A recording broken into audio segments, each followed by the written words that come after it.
തവളെ ഹംസന്റെ ചക്കന്റെ കല്യാണം പെരുങ്കല്യാണാണെന്നാ പറയുന്നത്. ആന്ന് ചിക്കൻ ബിരിയാണി മന്തിയൊക്കെ ഉണ്ടാവല്ലോ. ചക്കന്റെ ആൾക്കാരൊക്കെ ചന്തി അട്ടി കൊടുക്കേ.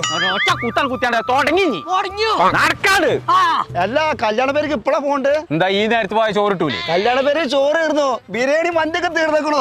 എന്നിട്ടല്ലേ പോണ്ട്. ഓൻ പറയണ കല്യാണ പേരിൽ തന്തി മോനൊക്കെ പിരിഞ്ഞു പോയിക്കാതെ അവിടുന്ന്. അടച്ചവനെ കല്യാണമാണ് വിചാരിച്ചാണ്. ഇന്നലെ അന്തിക്ക് മുതൽ ഒരു സാധനം തിന്നു. ഹംസ പിന്നെ വലിയ നെളിച്ചേക്കാണ് കല്യാണം നടത്താൻ നിൽക്കണോ? ഏരപ്പം കല്യാണ പേരിക്ക് പോയിട്ട് കാര്യമില്ല. അവിടെ ചോറ് തീർന്നോളോ. എത്തൊക്കെ ഇവിടെ നടക്കണേ? കല്യാണ പേര് ചോറ് കഴിഞ്ഞോളോ തന്നെ. എന്റെ ഒരു ഒറ്റ കാരണത്താലാണ് ഈ കല്യാണത്തിന് ചോറിട്ടാൻ. ജംസനോട് കല്യാണത്തിനാ അത് ചോറിട്ടിയോ? ഞാൻ ഫസ്റ്റ് ട്രിപ്പിലായിരുന്നു. പടച്ച തമ്പുരാനെ കോയപ്പെടുന്ന ഫസ്റ്റ് നൈറ്റ് അടക്കം കഴിഞ്ഞിക്കണോലോ. ഫസ്റ്റ് നൈറ്റ് ഓക്കെ കല്യാണ പേര് അതേ ചാതിൽ കിട്ടണ ബിരിയാണി മന്തിയുള്ള കട ഉണ്ടെങ്കിൽ പറഞ്ഞ ഈ പെരുമ്പിലാവങ്ങടിയില്. അങ്ങനെയാണെന്നുണ്ടെങ്കിൽ ബുഹാരി റെസ്റ്റോറന്റ് കോഴിക്കോട്. ഞാൻ ഒന്നും നോക്കണ്ട. നിർക്കോളിയേ നീച്ചു പോകാതെ